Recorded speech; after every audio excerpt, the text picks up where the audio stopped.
So it's all falling to the right place. That should be taken. It is. It's over. Bangladesh wins the Rocket One-Day Series against Afghanistan 2-1. আফগানিস্তানকে 141 রানে বিধ্বস্ত করে শততম one day জয় টাইগারদের। তামিম ইকবালের সেঞ্চুরিতে দেশের মাটিতে মাশরাফিদের টানা ষষ্ঠ সিরিজ জয়।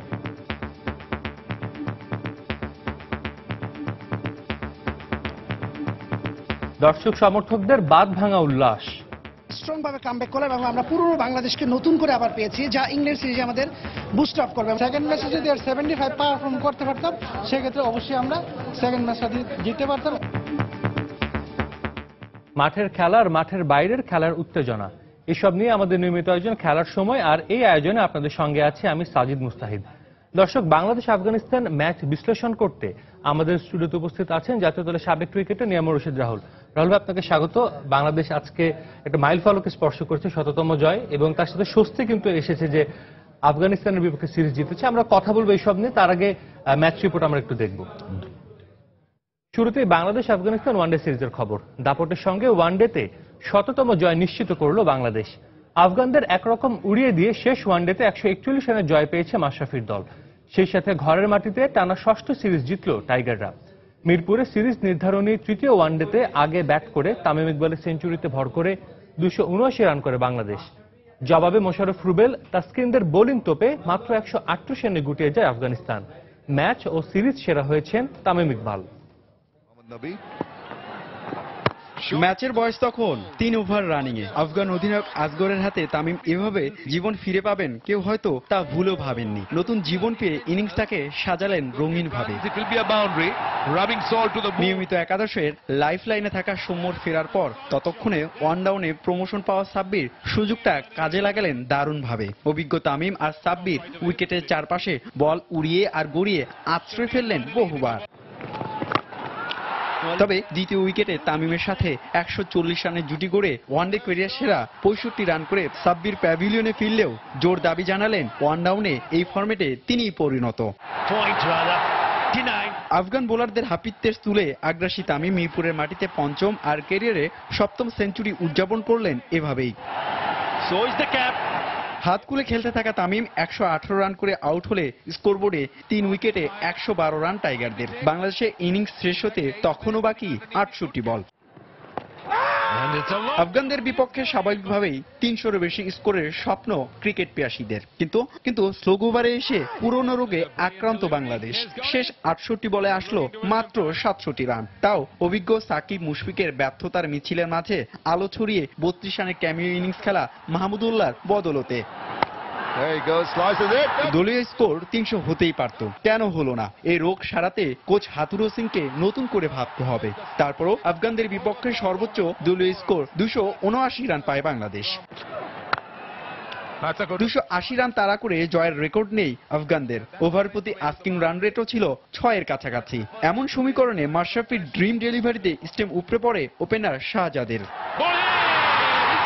প্রতিরোধ করার চেষ্টা ছিল নওরোজ ও হাসমতের মাঝে, কিন্তু 8.5 বছর পর জাতীয় দলে ফিরে এক ওভারে নওরোজ ও শাহিদের উইকেট তুলে মোশাররফ সরব করে তোলেন মিরপুরের গ্যালারি। সাকিবের দুর্দান্ত ফিল্ডিংয়ে অধিনায়ক আসগর রান আউটের ফাঁদে পড়লে দিকহারা হয়ে পড়ে আফগানদের ব্যাটিং লাইন আপ। পরের গল্পে স্পিড স্টার তাসকিন সর্বোচ্চ 36 রান করা হাসমত ও 26 রান করা নাজিমুল্লাহকে প্যাভিলিয়নে ফেরত পাঠালে দ্রুতই গুটিয়ে পড়ে আফগানদের ব্যাটিং দুর্গ। আর তাতে টানা ষষ্ঠ আর নিজেদের ইতিহাসে 21তম সিরিজ জিতে বাংলাদেশ ক্রিকেট দল। সেই সঙ্গে র্যাঙ্কিংয়েও নিজেদের অবস্থানে থাকলো টাইগাররা। শেষ ম্যাচে বড় দলের মতোই জয় পেল বাংলাদেশ, তবে নিজেদের ইতিহাসে শততম ওয়ানডে জয়টা আসলো কিছুটা আক্ষেপের সাথে। আর পুরো সিরিজে কোচ হাতুরু সিং এর টপ আর মিডল অর্ডারের ব্যাটসম্যানদের নিয়ে যে গবেষণা করেছেন তার হিসেব তিনি কতটুকু মেলাতে পেরেছেন তা বোঝা যাবে কিন্তু আসন্ন ইংল্যান্ড সিরিজে। রিপোর্ট শেরে বাংলা জাতীয় স্টেডিয়াম থেকে হুমায়ুন কবির রোজ, সময় সংবাদ, ঢাকা। ওয়ানডেতে টাইগারদের শততম জয়ে বাঁধ ভাঙা উল্লাসে মেতে ওঠেন সমর্থকরা। আফগানদের বিপক্ষে বিশাল ব্যবধানে জয় নিশ্চিত হবার পরপরই মিরপুর স্টেডিয়াম এলাকা জুড়ে বিজয় মিছিল শুরু করেন তারা। তাদের বিশ্বাস, ইংল্যান্ডের বিপক্ষে আসন্ন সিরিজেও মাশরাফিদের জয়ের ধারা অব্যাহত থাকবে।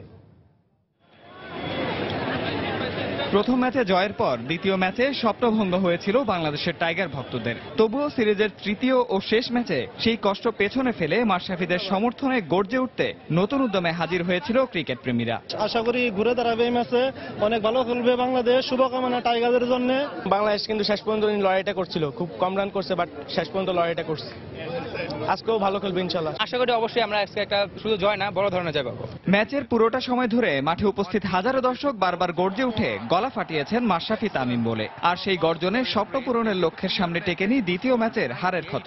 ফলস্বরূপ টাইগারদের কাছ থেকে ভক্তরা উপহার পেয়েছেন সিরিজ জয়ের সাথে শততম ম্যাচ জয়ের আনন্দ। আর তাই ম্যাচ শেষে গ্যালারি থেকে হাসি মুখে বেরিয়ে এসেছেন খেলা দেখতে আসা ক্রিকেট প্রেমীরা। আবারও খুব স্ট্রং ভাবে কামব্যাক করলাম এবং আমরা পুরনো বাংলাদেশকে নতুন করে আবার পেয়েছি, যা ইংল্যান্ড সিরিজে আমাদের বুস্ট আপ করবে এবং আত্মবিশ্বাসকে আমাদের অনেক অনেক দূরে এগিয়ে নিয়ে যাবে। নতুন নতুন তারুণ্য যেসব প্লেয়ার, তারা এখন নতুন ভাবে দলকে কিছু দিতে যাচ্ছে, আর এইটা ইংল্যান্ড সিরিজের জন্য সবথেকে বেশি প্রয়োজন ছিল। বাংলাদেশ আজকে জিতেছে, ইংল্যান্ডের বিপক্ষে বাংলাদেশ এভাবেই খেলবে। আবারও একটি সিরিজ জয় বাংলা টাইগারদের, হোক না সেটা আফগানিস্তানের বিপক্ষে। তবে ইংল্যান্ড সিরিজ শুরুর আগে এমন দাপুটে জয় ইংল্যান্ডের বিপক্ষে মাশরাফি তামিমদের বাড়তি আত্মবিশ্বাস যোগাবে বলে বিশ্বাস বাংলার ক্রিকেট প্রেমীদের। মিরপুর শের বাংলা ক্রিকেট স্টেডিয়াম থেকে নিয়ামতুল্লাহ বাবু, সময় সংবাদ, ঢাকা। দর্শক, আমরা এখন বাংলাদেশ এবং আফগানিস্তানের তৃতীয় ওয়ানডে নিয়ে কথা বলবো নিয়ামুর রশিদ রাহুলের সঙ্গে। রাহুল ভাই, একটা স্বস্তির জয় এবং একই সাথে কিন্তু যে জয়, যে ঢঙে বাংলাদেশ জয়টা পেল, এই বাংলাদেশটা কিন্তু আসলে সবাই মিস করছিল বা খুঁজছিল যেভাবে একটা জয় পাবে। হ্যাঁ, অফকোর্স অনেকগুলি মাইল ফলক এখানে ছুঁয়েছে বাংলাদেশ। শততম ম্যাচ প্লাস তামিমের সেঞ্চুরি, হাইয়েস্ট সেঞ্চুরি, সপ্তম সেঞ্চুরি, প্লাস রুবেলের 8 বছর পরে কামব্যাক উইথ 3 উইকেটস। তো সব দিক থেকে মিলিয়ে বাংলাদেশের শততম জয়টা ভালোই উদযাপন হচ্ছে। সেই সাথে দর্শকরা একটা স্বস্তি নিয়ে যাচ্ছে যে টানা 6টা সিরিজ কিন্তু বাংলাদেশ জিতলো এবং এতে কিন্তু সামনে যে আপকামিং যে সিরিজ আসছে ইংল্যান্ডের সাথে, এটা আমার মনে হয় যে বাংলাদেশ একটা নতুন উদ্যমে শুরু করতে পারবে উইথ কনফিডেন্স। আর যেভাবে যারা পারফর্ম করছে সেই পারফরমেন্সটা যদি কন্টিনিউশন হয় তাহলে দেখা যাবে যে ইংল্যান্ডের সাথে একটা হাড্ডালি লড়াই হবে। বিকজ আমি যদি একটু পিছনের দিক থেকে ফিরে তাকাই, ইংল্যান্ডের সাথে এবং ওয়ার্ল্ড কাপে আমরা কিন্তু অনেকটাই পজিটিভ মুভমেন্ট নিয়ে কিন্তু আমরা ম্যাচ জিতিয়েছিলাম। আমাদের ঢাকাতেও টি-20তেও কিন্তু মাহমুদুল্লাহর একটা ভালো ইনিংসের, ক্যামিও ইনিংসের মাহমুদুল এবং শফিউল্লাহ 11 ওয়ার্ল্ড কাপ যেটা চিটাগং ছিল। তো সব দিক থেকে কিন্তু আমরা আমাদের দেশের মাটিতে চিটাগং ইংল্যান্ডের সাথে আমাদের পাল্লাটা একটু ভারী আছে।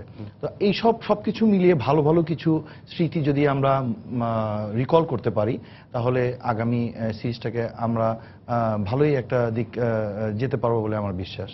আর আমরা আগের যদি 5টি সিরিজ দেখি, এটা 6ষ্ঠ সিরিজ হলো। প্রতি সিরিজে কিন্তু বাংলাদেশ শুরুটা ভালো হয়েছিল, বা শুধু সাউথ আফ্রিকার এগেনস্টে কিন্তু আমরা যদি দেখি যে প্রথম ম্যাচটা হেরেছিল, তারপর ব্যাক টু ব্যাক 2টো ম্যাচ জিতলো। তবে প্রতি সিরিজেই বাংলাদেশ কিন্তু ডমিনেট করে জিতেছিল। বাংলাদেশ এই সিরিজের প্রথম 2টো ম্যাচ খেললো। আমরা যদি প্রস্তুতি ম্যাচ থেকে দেখি, হারলো। এর প্রথম ম্যাচে খুব টাইট ম্যাচ, সেকেন্ড ওয়ানডে হেরে গেল। সেই ডমিনেট এই জিনিসটা ছিল না, ডমিনেন্সটা। থার্ড ওয়ানডেতে কিন্তু সেটা আসলো, যে আসলে বাংলাদেশ দেখিয়ে দিল ব্যবধান কতটুকু। হ্যাঁ, অফকোর্স আপনি যদি দেখেন যে যেসব ম্যাচে যেসব ভেন্যুতে খেলা হয়েছিল, উইকেটের কিছুটা পরিবর্তন আমরা লক্ষণীয় হচ্ছিল, কিছুটা স্লো এসছিল, যেটা প্রস্তুতি ম্যাচ ছিল। আর প্রস্তুতি ম্যাচে যাদের সাথে খেলা হচ্ছিল তারা ঠিক ওইভাবে তাদের অ্যাপ্লিকেশনগুলি করতে পারে নাই। পক্ষান্তরে ধরে বাংলাদেশের একটা বড় 8 মাসের একটা গ্যাপ ছিল, সেই সবকিছু 10 মাসে একটা গ্যাপ ছিল। তো সবকিছু মিলে বাংলাদেশের জন্য এটা একটা নতুন পরীক্ষা। তারপরে হলো দেশের মাটিতে খেলা, একটা চাপ, সব দিক থেকে একটা চাপ সবসময় থাকে। বাট যেভাবে ওভারকাম করেছে, কিছু কিছু ক্ষেত্রে আমরা যদি মনে করি যে না, সব ম্যাচে জিতে আসলে সবকিছুর মনে হয় যে জেতাটাই তখন একটা নর্মাল অভ্যাসে পরিণত হয়ে দাঁড়িয়ে। বাট এর মাঝখানে যদি একটা হারটাও কিন্তু একটা পজিটিভ দিক থেকেও নেওয়া উচিত। এই কারণেই যে অনেকগুলি ল্যাপসেসগুলি তখন কিন্তু আমরা চোখে পড়ে এবং ওইটা রেকটিফাই করার জন্য আমাদের কিছু সময়ও কিন্তু মানে পাই, যাতে করে আমরা ইমপ্লিমেন্টেশনের পরে ম্যাচগুলি করতে পারি। ঠিক এইটাই কিন্তু তাই হয়েছে এবং আমরা কিন্তু বাংলাদেশ টিমে ব্লুমিং পারফরমেন্স করে 100তম জয় ছিনে নিলাম। কিন্তু 100তম জয় পেলেও কিন্তু একটা মাথায় ব্যথা এখনো রয়ে গেছে, ওপেনিং। আমরা দেখলাম যে দীর্ঘদিন ধরে কিন্তু ওপেনিংটা খুব বাংলাদেশকে ভোগাচ্ছে। আজকেও কিন্তু খুব ভালো একটা স্টার্ট ছিল সৌম্য, তারপরও একটা অপ্রয়োজনীয় শট খেলতে গিয়ে কিন্তু বেশ বাইরে ছিল বলটা, প্রয়োজন ছিল না মনে হয়। এখন কিন্তু বাংলাদেশের এই জিনিসটা কিন্তু শুধু এখন না, অনেক আগের থেকে কিন্তু এই স্লটটা একমাত্র তামিম ছাড়া অন্যরা কিন্তু মিউজিক্যাল চেয়ারের মতন ঘুরছে, চেঞ্জ হচ্ছে। বিজয় এসেছে, ইমরুল এসেছে, লিটন দাস এসেছে, আশরাফুল ছিল একসময়। এখন আমরা মনে করছিলাম যে হয়তো সৌম্য একটা ভালো ইয়ে করবে, বাট সৌম্যর ব্যাপারটা যদি আমি ধরি, ঠিক এই জিনিসগুলি কিন্তু তার নিজেকে কিন্তু আপনাকে ঠিক করতে হবে, এবং কোচ কিন্তু আলটিমেটলি হয়তো তার ভুলগুলি হয়তো শুধরে দিতে পারে। ইমপ্লিমেন্টেশনটা এবং যে জিনিসটা রান করার যে ক্ষুধা, সেই জিনিসটা কিন্তু আলটিমেটলি আপনার সৌম্যকেই করতে হবে। এবং আমার মনে হয় যে সৌম্য যে আউটগুলি হয়েছে, আপনি ক্যাজুয়াল শটেগুলি আউট হয়েছে প্রত্যেকটাতে। তো ক্যাজুয়ালটা কেন হচ্ছে, কি কারণ হচ্ছে, একমাত্র ও ভালো বুঝতে পারবে। আর আমরা কিন্তু এখন একটা জিনিস দেখেন যে যারা খারাপ করে তাদের কিন্তু তাদের টিমমেটরা বা ক্যাপ্টেনরা কিন্তু অনেক বুস্ট আপ করে, সুযোগ দেয় অনেক। এই সুযোগগুলি একবার যখন হাতছাড়া হয়ে চলে যায়, তাহলে কিন্তু রুবেলের মতন 8 বছর পরও কিন্তু আবার এসে সুযোগ পাবে কিনা সেটাও একটা বড়। এবং রুবেল কিন্তু অনেক লাকি, মানে বাংলাদেশে আমরা যদি দেখি যে 30 খেলোয়াড় একমাত্র শুধু মাশরাফি এখন, এবং আমরা বাতিলের খাতে ধরা হয়েছে আব্দুর রাজ্জাককে, যিনি বাংলাদেশের কিছুদিন আগ পর্যন্ত কিন্তু এই সিরিজের আগে সর্বোচ্চ উইকেট শিকারী ছিলেন। এখন সেখানে রুবেলের এই কামব্যাকটা, এটা কিন্তু আসলে অনেকটা ফেয়ারি টেলের মতো পুরো। হ্যাঁ, আবার এটার ওর একটা পাওনা ছিল।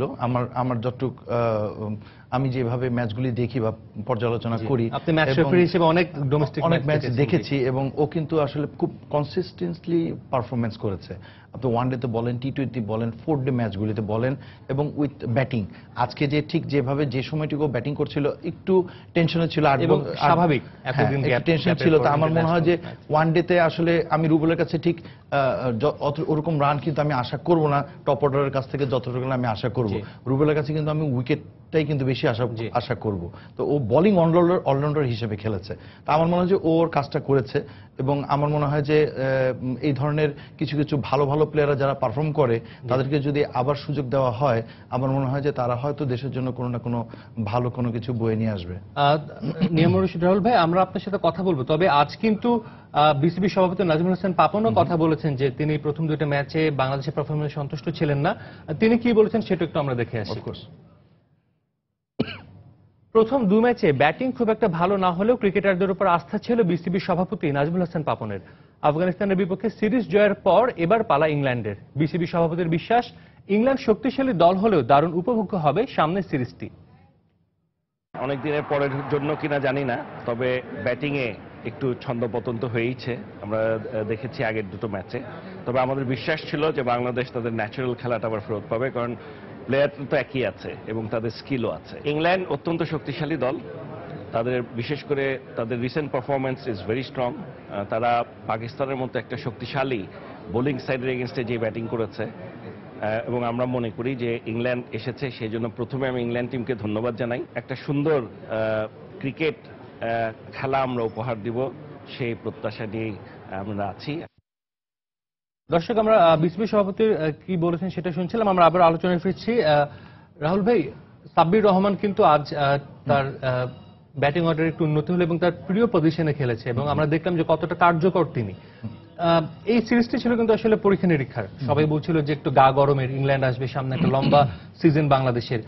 গা গরম তো হয়েছে, এছাড়া যে পরীক্ষা নিরীক্ষাগুলো জায়গাগুলো ছিল সেগুলো কতটুকু সফল টিম ম্যানেজমেন্ট? দেখেন, টিম ম্যানেজমেন্ট বিভিন্নভাবে বিভিন্ন জনকে কিন্তু সুযোগ দিবে একটা ভালো কম্বিনেশন তৈরি করার জন্য। যেহেতু ইংল্যান্ড সিরিজ আসছে, ওপেনিং স্লটটা যদি আমি বাদ দিয়ে থাকি, আপনার ওয়ান ডাউনে কিন্তু ইমরুল কায়েস কিন্তু ভালো যে খেলছে না তা কিন্তু না, ও কিন্তু ভালো একটা সুযোগ পেলে কিন্তু রান পাচ্ছে। আর সাব্বিরের ব্যাপারটা হলো, সাব্বির যে 2 জায়গাটায় যে আউটগুলি হয়েছে সেটা কিন্তু রং চয়েস, বলটা চয়েস কিন্তু খুব ভালো হয় না, অনেকটাই হাফ বলি বলগুলি সে লেগ স্টেম্পে সুইপ খেলার মতন খেলেছিল আর কি। তো এলবিডব্লিউ হওয়াতে হয়েছে, যাই হোক সেটা part of the game. But আপনি আজকের যদি ওর খেলাটা দেখেন, আজকেও কিন্তু খুব একটা শেখি যে ছিল না তা কিন্তু না, শেখি ছিল শুরুর দিকে। 2টো 6 যার স্বভাব সুলভ যে মারগুলি যেগুলি খেলেছে, ব্যাটে বলে লেগেছে, সেটা তার জন্য কিন্তু একটা 60 রানের ঊর্ধ্ব একটা রান সে করেছে। কিন্তু আমার কোশ্চেন হলো, ওয়ান ডাউনের জায়গাটা কিন্তু আলটিমেটলি ঠিক ও যে শটটাতে আউট হয়েছে সেই শটটার জন্য না, অনেকদিন পর রানে আছে, তামিমও অনেকদিন পর রান করেই যাচ্ছে। আপনি দেখেন তার ক্ষুধা কিন্তু কমে নাই, সে কিন্তু এই জায়গাটা 80 রান, তারপরে আবার 20, দেন আবার আজকে কিন্তু 100। তার গ্রাফটা কিন্তু সবসময় ঊর্ধ্বমুখী। ওকে দেখেও কিন্তু একটা শেখা উচিত যে আমি 60 রানের রান অনেকদিন পর, তিনটা চারটা ম্যাচের পর, আফটার ওয়ার্ল্ড কাপ, টি-20 ওয়ার্ল্ড কাপের পরে সাব্বিরের কিন্তু এই রানগুলি কিন্তু আলটিমেটলি আসা উচিত ছিল। সে যদি আরেকটু দীর্ঘ করতে পারতো তাহলে কিন্তু আপনার 280 রান করেছিল কিন্তু মাহমুদুল্লাহর লাস্ট একটা ক্যামিও ইনিংসের জন্য। বাট এটা কিন্তু আজকের যে উইকেট যেটা ছিল তাতে 300 রান হওয়ার মতন কিন্তু অনেকটা ইজিয়ার ছিল। তো সাব্বিরের এই পারফরমেন্সটা কিন্তু আমরা খুশি যে না ঠিক আছে যে ও একটা অনেকদিন পর একটা রানে ফিরেছে, বাট এইটা যতক্ষণ পর্যন্ত না বড় ট্রিপল ফিগারে না যাবে ততক্ষণ পর্যন্ত তখনই কিন্তু লার্নিংটা হবে যে না, যে মিস্টেকটা করে যাচ্ছে বাংলাদেশের ব্যাটসম্যানরা সেটাই যাতে করে পরবর্তীতে একটা ভালো ফল বয়ে নিয়ে আসবে। এটা ইন্ডিভিজুয়াল পারফরমেন্স প্লেয়ারদের জন্য যতটুকু ভালো হবে, দলের জন্য ঠিক ততটুকু ভালো হবে, বিকজ আমাদের বোলিং অ্যাটাক অন্যান্য দলের থেকে কিন্তু আমাদের বোলিং অ্যাটাক অনেক ভালো। জি, আমরা আপনার সাথে আরো কথা বলবো, তবে একটা বিরতির পর।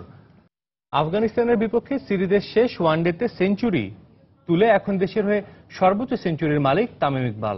তার 118 রানের দায়িত্বশীল ইনিংসের সুবাদেই আফগানদের লড়াকু টার্গেট ছুড়ে দেয় বাংলাদেশ, আর শেষ পর্যন্ত তাই গড়ে দেয় ব্যবধান। দুর্দান্ত সেঞ্চুরিতে ম্যাচ সেরার পাশাপাশি সিরিজ সেরারও পুরস্কার হাতে ওঠে তামিমের। কোনো কিছু অর্জন করাটা একজন মানুষের জন্য অবশ্যই গর্বের ব্যাপার। সে কাজটি করে দেখালেন dashing opener Tamim Iqbal. ODI ফরম্যাটে দেশের হয়ে এখন সর্বোচ্চ টনের মালিক তামিম, দ্বিতীয় সর্বোচ্চ 6টি শতকের মালিক বিশ্বসেরা অলরাউন্ডার সাকিব আল হাসান। 4টি করে সেঞ্চুরি আছে শাহরিয়ার নাফিস ও মুশফিকুর রহিমের, 3টি সেঞ্চুরি করেছেন মোহাম্মদ আশরাফুল। টিম বাংলাদেশের 100তম ওডিআই ম্যাচ জয়ের পথে তামিম ইকবালের শতক দেশের ক্রিকেটের ইতিহাসে অনন্য এক অর্জন। আফগানিস্তান সিরিজে দ্বিতীয় ওডিআই হারার পর বেশ চাপের মুখে ছিল টাইগাররা। শেষ ওডিআইতে তাই তামিম ইকবালের সেঞ্চুরি ছিল সমালোচকদের জন্য যথার্থ জবাব। যদিও ম্যাচের বয়স যখন 2 ওভার 1 বল, তখনই থেমে যেতে পারতেন তামিম। মোহাম্মদ নবীর বলে মিড অনে ক্যাচ উঠলেও তা তালুবন্দি করতে ব্যর্থ হন অধিনায়ক আসগর স্তানিকজাই। জীবন ফিরে পাওয়া তামিমের ব্যাট এরপর ক্ষণে ক্ষণেই শাসন করেছে আফগান বোলারদের। প্রথম ওয়ানডেতে শতকের সম্ভাবনা জাগিয়েও কাটা পড়েছিলেন 80 রানে, তবে এবার আর সে ভুলের পুনরাবৃত্তি নয়। ধীরে সুস্থেই শুরু করলেন ইনিংসটা। তার মাঝেও লুজ বল পেলে তার সদ্ব্যবহার করতে ভুল করেননি। 18 ওভার 4 বলে তুলে নেন 50।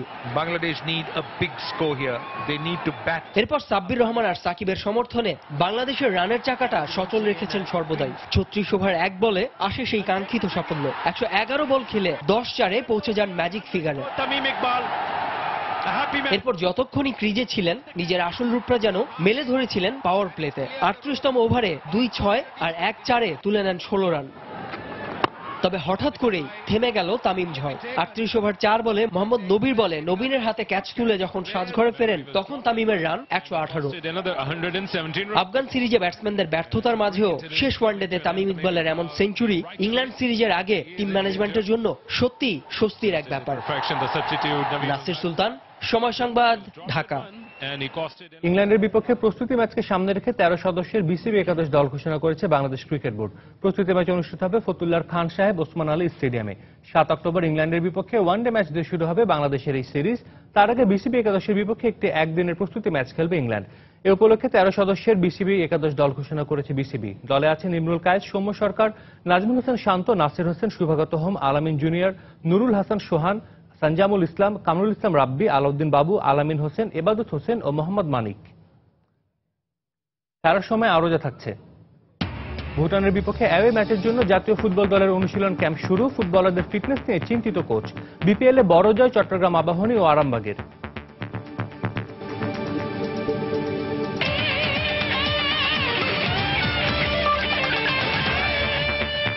দর্শক, আমরা আবারও বাংলাদেশ আফগানিস্তান সিরিজ নিয়ে কথা বলবো নিয়ামনুর রশিদ রাহুলের সঙ্গে। রাহুল ভাই, বাংলাদেশের এই একটা সিরিজ শেষ, সামনে এখন ইংল্যান্ড অলরেডি চলে এসেছে, বেশি দিন অপেক্ষাও নাই সিরিজটি শুরু হওয়ার। তো এই সিরিজের থেকে বাংলাদেশ আসলে পজিটিভ কি নিয়ে ইংল্যান্ডের এগেনস্টে মুখোমুখি হবে? পজিটিভ একটা জিনিস যে জয়ের ধারা বাংলাদেশ চলে এসছে, সিরিজের একটা কনসিস্টেন্সি ভাব চলে এসছে এখানে। আমাদের নিজের মাটিতে খেলা, ইংল্যান্ডের সাথে সবসময় আমাদের নিজের মাটিতে আমরা ভালো রেজাল্ট করেছি। লাস্ট যদি আপনি 3 বছর যদি পারফরমেন্স দেখা যায়, ইংল্যান্ড ডেফিনেটলি একটা সম্মানজনক দল, শক্তিশালী দল। বাংলাদেশের জন্য এই সিরিজটা বাংলাদেশের জন্য অনেকটাই ইম্পর্টেন্ট হয়ে দাঁড়াবে next world cup, plus rating, plus point, সব দিক থেকে। আমার কাছে একটাই অনুরোধ থাকবে, সেটা হলো যে বাংলাদেশে এই এতগুলি জিনিস চিন্তা না করে ইন্ডিভিজুয়াল ম্যাচ অনুযায়ী যদি আমরা এগোতে পারি এবং একটা এগোতে পারি, এবং ইংল্যান্ডের উইক পয়েন্টসগুলি কোনগুলি সেগুলি যদি আমরা রেকটিফাই করে যদি সেই অনুযায়ী যদি একটা গেম প্ল্যান নিশ্চয়ই বাংলাদেশ ম্যানেজমেন্ট টিম এখানে প্রস্তুতি করে নিয়ে আসবে, because they are all are professional. ইংল্যান্ডও কিন্তু আজকের খেলাটা দেখেছে, তারাও কিন্তু একটা হোমওয়ার্ক করে এসেছে। তো সব দিক থেকে মিলিয়ে বাংলাদেশ যদি তাদের ভালোটা স্টার্ট করতে পারে, আমার মনে হয় যে শেষটাও হয়তো ভালো হবে। তবে এই যে একটা বড় জয় পেল, আগের জয়গুলো খুব টাইট ছিল, মানে খুব কম, ব্যবধানটা কম ছিল। বড় জয় কিন্তু মেন্টালি বাংলাদেশ আরো বুস্ট আপ হবে, যে শুধু ছোট জয় না, মানে যেরকম বাংলাদেশ খেলে এসেছে গত একটা জিনিস যদি একটু আমি অ্যাড করতে চাই এখানে, দেখেন সাউথ আফ্রিকার সাথে কিন্তু আমরা প্রথম ম্যাচটা হেরেছিলাম, খুবই বাজেভাবে হেরেছিলাম। খুব বাজেভাবে হেরেছিলাম, বাট যেভাবে আমরা কামব্যাক করেছি, যে সাউথ আফ্রিকা নিজেরাও কিন্তু চিন্তা করতে পারেনি যে বাংলাদেশের কাছে সাউথ আফ্রিকা সিরিজ হেরে যাবে। এবং এটাতে করে যে আমাদের যে পয়েন্টসগুলি আমরা পেয়েছি, তাতে কিন্তু বাংলাদেশ ওখানেই কিন্তু সেলফ বিলিভনেস বলে কিন্তু একটা কথা আছে ক্রিকেটে। এখন কিন্তু ইন্ডিভিজুয়াল প্লেয়ারদের মধ্যে কিন্তু এই জিনিসগুলি সবসময় পরিলক্ষিত হয়। আমার মনে হয় যে বাংলাদেশ ঠিক যেভাবে এগোচ্ছে মাশরাফির নেতৃত্বে, সাকিব তার সব লোক খেলা খেলছে, সাকিবের অনেকদিন পর কিন্তু তার ভালো বোলিং সে চলে এসছে, যেটা তার অনেকদিন খুঁজে পাওয়া যাচ্ছিল না, যেটা সে করতে চাচ্ছিল তা হচ্ছে না। তো এই জিনিসগুলি যে সে যারা ভালো করতে চায় তারা কিন্তু এক্সট্রা প্র্যাকটিস করে, ফর্মার কোচদের অনেক ধরনের ইনফরমেশন নিয়ে তারা কাজ করে।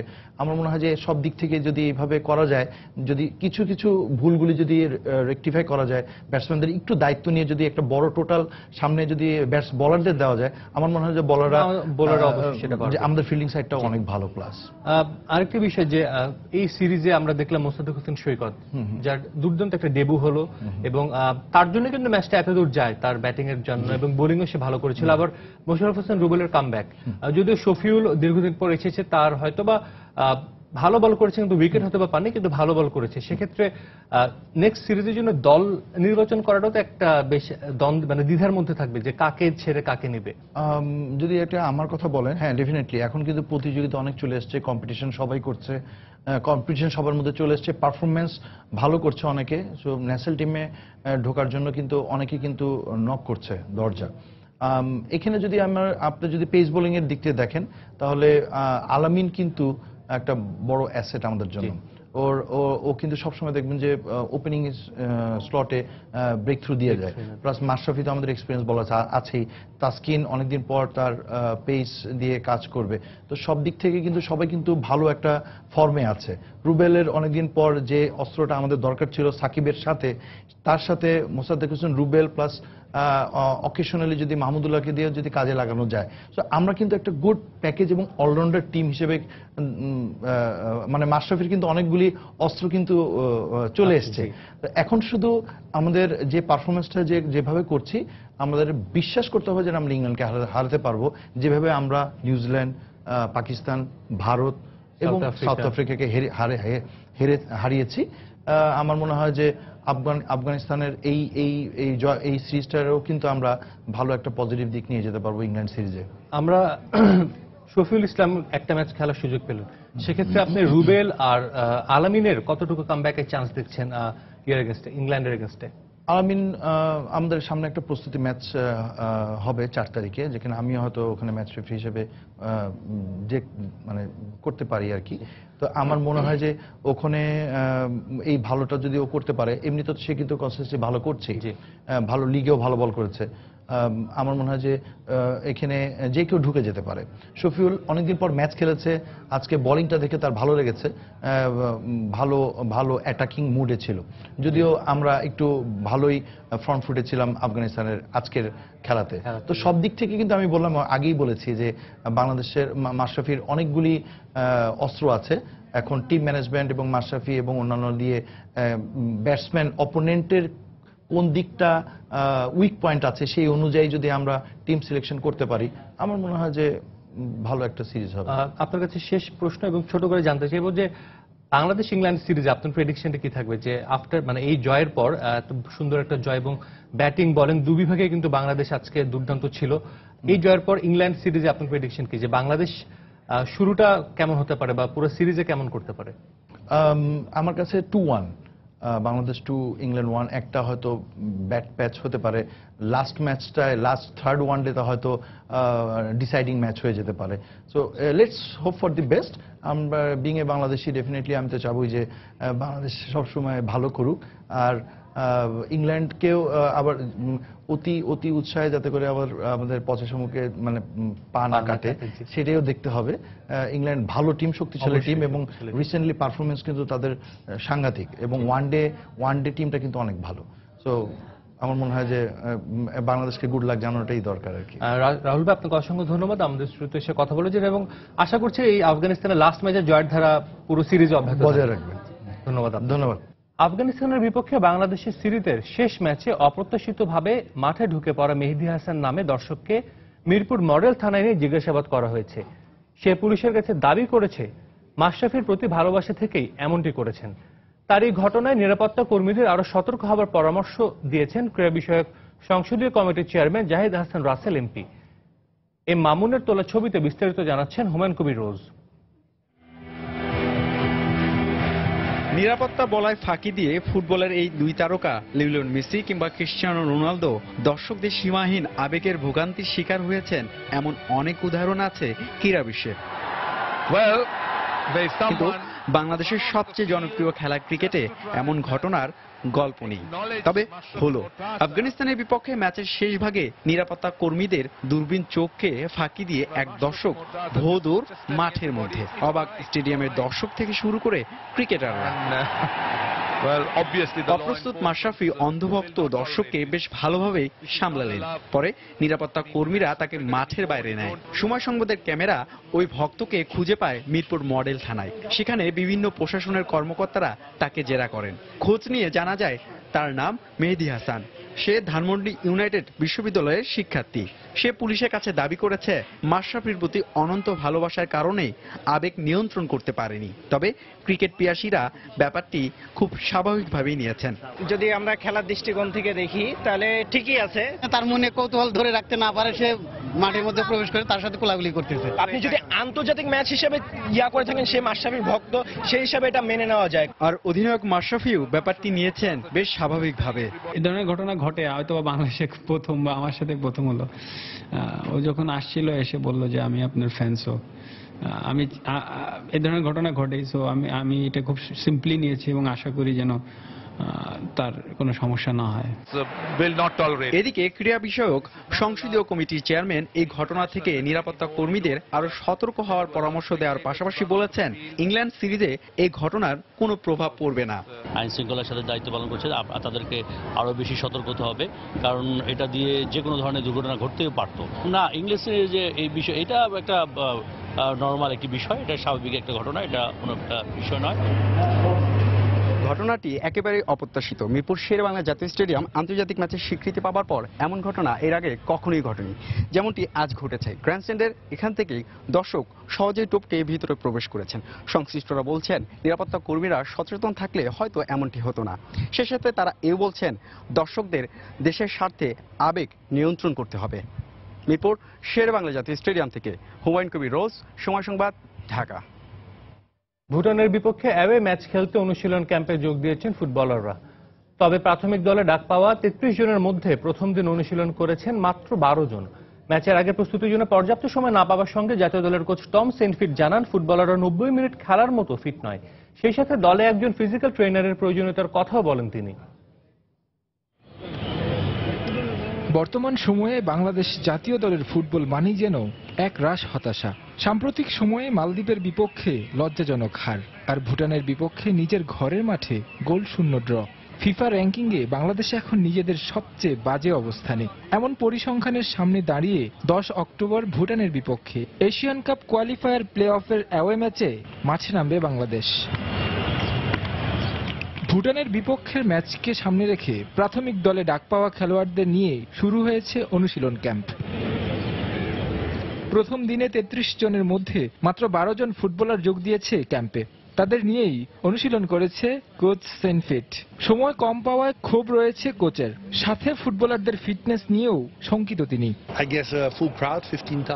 আমরা ভুটানের বিপক্ষে ম্যাচের জন্য প্রস্তুতির বেশি সময় পাচ্ছি না, তাই এই অল্প সময়ে আমাদেরকে প্রস্তুতি নিতে হবে। আর ভুটানের পরিবেশে পুরো 90 মিনিট একই ধারায় খেলার মতো ফুটবলারও নেই আমাদের। প্লেয়ারদের ফিটনেসে ঘাটতি রয়েছে, একজন ফিটনেস ট্রেনার থাকলে ভালো হতো।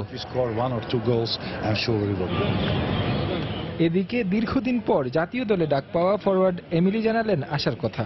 সবাই সবার জায়গা থেকে সিনসিয়ার থাকে, ইভেন আমরা যদি সবাই ডেডিকেটেড থাকি যে পরবর্তী ম্যাচটা আমরা কি করব, দেন কিন্তু ম্যাচটা খুব সহজ হবে, আদারওয়াইজ ম্যাচটা অনেক কঠিন হয়ে যাবে। ভুটানের বিপক্ষের ম্যাচটি বাংলাদেশের জন্য কঠিন পরিসংখ্যানের ম্যাচ। প্রথম লেগে ড্র করায় নেই জয়ের বিকল্প, তাই ভুটানের বিপক্ষে জয় তুলে নিয়ে বাংলাদেশের ফুটবল বেরিয়ে আসবে হতাশা থেকে, এমনটাই প্রত্যাশা ফুটবল সংশ্লিষ্টদের। তারেক হাসান শিমুল, সময় সংবাদ, ঢাকা। বাংলাদেশ প্রিমিয়ার লিগ ফুটবলের খবর। জয় দিয়ে সিলেট পর্ব শেষ করেছে চট্টগ্রাম আবাহনী ও আরামবাগ ক্রীড়া সংঘ। টিম বিজিএমসিকে ৩-১ গোলে হারিয়ে পয়েন্ট টেবিলে তৃতীয় স্থানে উঠে এসেছে চট্টগ্রাম আবাহনী। এদিকে দিনের অন্য ম্যাচে সকার ক্লাব ফেনীর বিপক্ষে ৫-১ গোলের বড় জয় পেয়েছে আরামবাগ ক্রীড়া সংঘ। দিগেন সিংহের ছবিতে আব্দুল আহাদের রিপোর্ট। সিলেট জেলা স্টেডিয়ামে মুখোমুখি হয় চট্টগ্রাম আবাহনী ও টিম বিজেএমসি। অনেকটা রক্ষণাত্মক ঢঙে খেলায় প্রথমার্ধের ৪৫ মিনিটে দুদলই কোনো গোল করতে পারেনি, তবে নাটকীয়তা শুরু হয় যোগ করা সময়ে। এ সময় দুদলই একটি করে গোল করে। ৬৮ মিনিটে স্কোর লাইন ২-১ করেন আবাহনীর বদলি খেলোয়াড় ইব্রাহিম। বিগ বাজেটের চট্টগ্রাম আবাহনীর শেষ গোল আসে দ্বিতীয়ার্ধের যোগ করা সময়ে। আবারও জাতীয় দলে ফেরা মামুনুল ইসলামের দর্শনীয় ক্রসে ম্যাচে নিজের দ্বিতীয় গোল পূর্ণ করে আবাহনীর ৩-১ গোলের জয় নিশ্চিত করেন হাইতির লিওনেল। দিনের অপর ম্যাচে সকার ক্লাব ফেনীর সাথে গোল উৎসব করেছে আরামবাগ ক্রীড়া চক্র। ম্যাচের ২ মিনিটেই সাজিদের গোলে এগিয়ে যায় আরামবাগ। এরপর ১৪ মিনিটে ব্যবধান দ্বিগুণ করেন আরামবাগের মিডফিল্ডার আব্দুল্লাহ, কিন্তু প্রথমার্ধের যোগ করা সময়ে ফেনীর রাখাইনের গোলে ২-১-এ বিরতিতে যায় দুদল। বিরতি থেকে ফিরে আবারও আক্রমণাত্মক হয়ে ওঠে আরামবাগ। ৬২ মিনিটে ম্যাচে নিজের দ্বিতীয় গোল করেন সাজিদুর। ৭৮ মিনিটে পেনাল্টি পায় আরামবাগ। গোল করতে ব্যর্থ হলে হ্যাটট্রিকের সুযোগ হারান সাজিদ, তবে ফিরতি শটে গোল করেন জাফর ইকবাল। এর ৪ মিনিট পর মাঝমাঠ থেকে একাই বল টেনে নিয়ে সকারের জাল চূর্ণ করে নিজের জোড়া গোল পূর্ণ করেন ইকবাল। এরপর আর কোনো গোল না হলে ৫-১ ব্যবধানে জয় নিয়ে সিলেট পর্ব শেষ করে আরামবাগের ক্লাবটি। আব্দুল আহাদ, সময় সংবাদ, সিলেট। দিনাজপুরে অনুষ্ঠিত হয়ে গেল ৩ নং world councillor cup football tournament. শনিবার দিনাজপুরের মহারাজা স্কুল মাঠে টুর্নামেন্টের ফাইনাল খেলা অনুষ্ঠিত হয়। ফাইনালে বালুবাড়ি একাদশ মুখোমুখি হয় ডক্টরস একাদশের। নির্ধারিত সময়ে কোনো দলই গোল করতে না পারে খেলা গড়ায় টাইব্রেকারে, যেখানে ডক্টরস একাদশকে ৫-৪ গোলে হারিয়ে চ্যাম্পিয়ন হয় বালুবাড়ি একাদশ। ১৯ আগস্ট শুরু হয় ৩ নং world councillor cup football tournament, যেখানে অংশ নেয় মোট ১৬টি দল। কুষ্টিয়ার মিরপুরে শুরু হয়েছে উপজেলা পরিষদ গোল্ড কাপ ফুটবল টুর্নামেন্ট। শনিবার উপজেলা ফুটবল মাঠে জমকালো আয়োজনের মধ্য দিয়ে টুর্নামেন্টের উদ্বোধন করা হয়। নকআউট ভিত্তিক এই টুর্নামেন্টে উপজেলার মোট ১৩টি ইউনিয়ন পরিষদ ফুটবল দল অংশ নেওয়ার কথা রয়েছে। উদ্বোধনী ম্যাচ অনুষ্ঠিত অংশ নেয় তালবাড়িয়া ইউনিয়ন পরিষদ একাদশ ও বহলবাড়িয়া একাদশ। তীব্র প্রতিদ্বন্দ্বিতাপূর্ণ এই ম্যাচের নির্ধারিত সময় থাকে ২-২ গোলের ড্র। অতিরিক্ত সময়ে কোনো গোল না হলে খেলা গড়ায় টাইব্রেকারে, যেখানে তালবাড়িয়া ইউনিয়ন পরিষদকে ৪-২ গোলে হারায় বহলবাড়িয়া ইউনিয়ন পরিষদ। খেলার সময়ের শীর্ষ সংবাদ জানিয়ে দিচ্ছি আরেকবার। It's all falling to the right place. That should be taken. It is. It's over. Bangladesh wins the Rocket One-Day Series against Afghanistan 2-1. আফগানিস্তানকে ১৪১ রানে বিধ্বস্ত করে শততম ওয়ানডে জয় টাইগারদের। তামিম ইকবালের সেঞ্চুরিতে দেশের মাটিতে মাশরাফিদের টানা ষষ্ঠ সিরিজ জয়। দর্শক সমর্থকদের বাঁধ ভাঙা উল্লাস। স্ট্রং ভাবে কামব্যাক করলাম এবং আমরা পুরো বাংলাদেশকে নতুন করে আবার পেয়েছি, যা ইংল্যান্ড সিরিজে আমাদের বুস্ট আপ করবে। সেকেন্ড ম্যাচে যদি আর 75 পারফর্ম করতে পারতাম, সেক্ষেত্রে অবশ্যই আমরা সেকেন্ড ম্যাচটা জিততে পারতাম। দর্শক, এই ছিল খেলার সময়ের এখনকার আয়োজন। যে কোনো খবর পেতে ভিজিট করুন সময়নিউজ.tv। আর খেলা জগতের সব খবর, সর্বশেষ খবর জানতে সঙ্গে থাকুন সময়।